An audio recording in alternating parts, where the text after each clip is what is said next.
Japan में सबसे ज्यादा अर्थक्वेक्स क्यों आते हैं? अर्थक्वेक्स के पीछे की सच्चाई क्या है? क्या अर्थक्वेक जमीन में मौजूद प्लेट्स की वजह से आते हैं? समंदर में सुनामी क्यों पैदा होता है? तो दोस्तों आपको इन सब के जवाबात इस वीडियो में मिलेंगे। दोस्तों जब पूरी दुनिया न्यू ईयर की सेलिब्रेशन में मसरूफ थी तो 1 जनवरी 2024 में जापान में 7.6 मैग्नीट्यूड का एक खतरनाक ज़लज़ला आया। Eastern Japan, scenes of devastation are emerging after a 7.6 magnitude quake shook the country, killing dozens of people. इस अर्थक्वेक की वजह से 55 से ज्यादा लोग अब तक मारे जा चुके हैं। समंदर में 1 मीटर तक ऊंची लहरें उठी। जापान की मीटियोरोलॉजिकल एजेंसी ने एक सुनामी की वार्निंग भी दी, जिसे बाद में खत्म कर दिया गया। जापानीज प्राइम मिनिस्टर फूमियो कुशिदा ने कहा कि ये एक बहुत मुश्किल वक्त है। रेस्क्यू ऑपरेशन से बहुत से लोगों की मदद की जा रही है। दोस्तों जापान इन डिजास्टर से कैसे डील करता है, ये एक इंटरेस्टिंग अमल है, क्योंकि इस तरह के अर्थक्वेक्स अगर किसी और मुल्क में आए होते तो हजारों लोग मारे जा चुके होते। जापान में अर्थक्वेक डेथ टोल सिर्फ 92 है।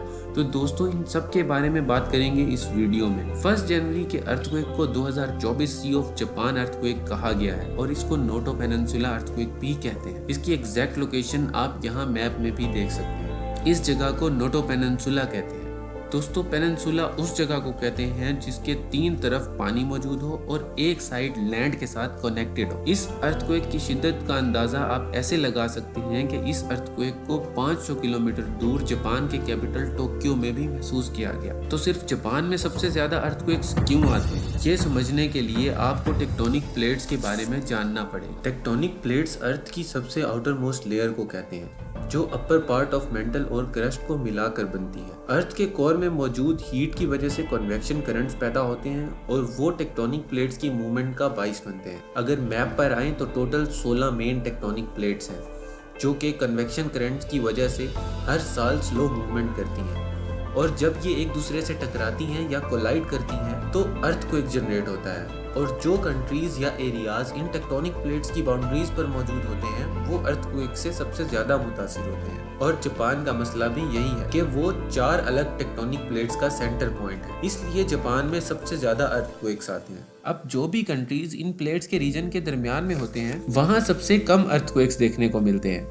क्योंकि यहाँ पर अर्थक्वेक्स की फ्रीक्वेंसी बहुत कम होती है। अब थोड़ा इन टेक्टोनिक प्लेट्स को समझते चलें। इन मेजर टेक्टोनिक प्लेट्स के दरमियान में माइनर टेक्टोनिक प्लेट्स भी होती हैं, जिनसे लो फ्रीक्वेंसी अर्थक्वेक्स आते हैं। मगर ये मेजर टेक्टोनिक प्लेट्स जब आपस में कोलाइड करती हैं तो मुख्तलिफ बाउंड्रीज बनती हैं। फॉर एग्जाम्पल कन्वर्जेंट बाउंड्री, जिसमें एक प्लेट टकराकर दूसरी के नीचे स्लिप हो जाती है। दूसरी है डाइवर्जेंट बाउंड्री, जिसमें दोनों प्लेट्स एक दूसरे से दूर हो जाती हैं। और तीसरी है ट्रांसफॉर्म बाउंड्री, जिसमें पैरेलली 2 प्लेट्स एक दूसरे के अगेंस्ट मूव करती हैं। अब इनमें से कन्वर्जेंट और ट्रांसफॉर्म बाउंड्री सबसे डेंजरस है और खतरनाक अर्थक्वेक का सबब बनती है। और जो पैसिफिक रीजन्स की प्लेट है उनकी बाउंड्री एक कन्वर्जेंट बाउंड्री है और इसकी एक सब टाइप है जिसे सबडक्शन जोन कहते हैं। तो दोस्तों इस रीजन में सबसे डेंजरस लेवल के अर्थक्वेक्स आते हैं। यहाँ पर एक लेयर दूसरी लेयर से टकराने के बाद अर्थ के मेंटल में स्लिप हो जाती है, और जब ऐसा होता है तो सी में एक गड़ा या होल बन जाता है, जिसको ट्रेंच कहा जाता है। ये ट्रेंचेस ओशन के सबसे डीप हिस्से होते हैं। ये नॉर्मल सी बेड से 3 to 4 टाइम्स किलोमीटर गहरे होते हैं, जैसे कि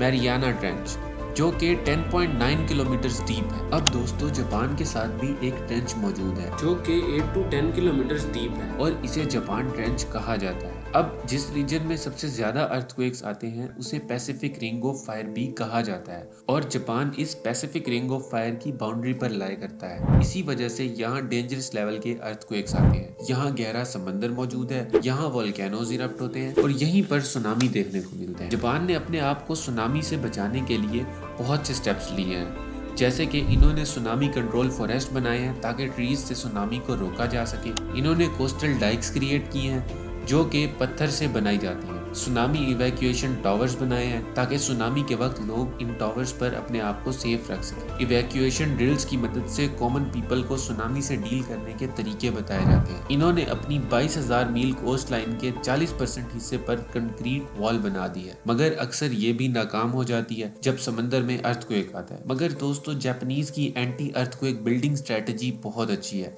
ये अपनी बिल्डिंग्स में एक खास किस्म की लेंथ रखते हैं जो कि अर्थक्वेक वाइब्रेशंस को हैंडल कर सके। लंबी बिल्डिंग्स के नीचे रबर मैट्स इंस्टॉल किए जाते हैं और अक्सर केसेस में बिल्डिंग्स को जमीन से लेड, स्टील और रबर की मदद से अलग रखा जाता है ताकि वाइब्रेशंस के इफेक्ट को कम किया जा सके, और ये अपने स्टैंडर्ड्स को और ज्यादा स्ट्रिक्ट बना रहे हैं। इसीलिए जापानीज की स्ट्रेटजी अर्थक्वेक को टैकल करने के लिए सबसे बेस्ट मानी जाती है। तो दोस्तों, अगर आपको ये वीडियो इन्फॉर्मेटिव लगी तो हमारे चैनल को जरूर सब्सक्राइब करें।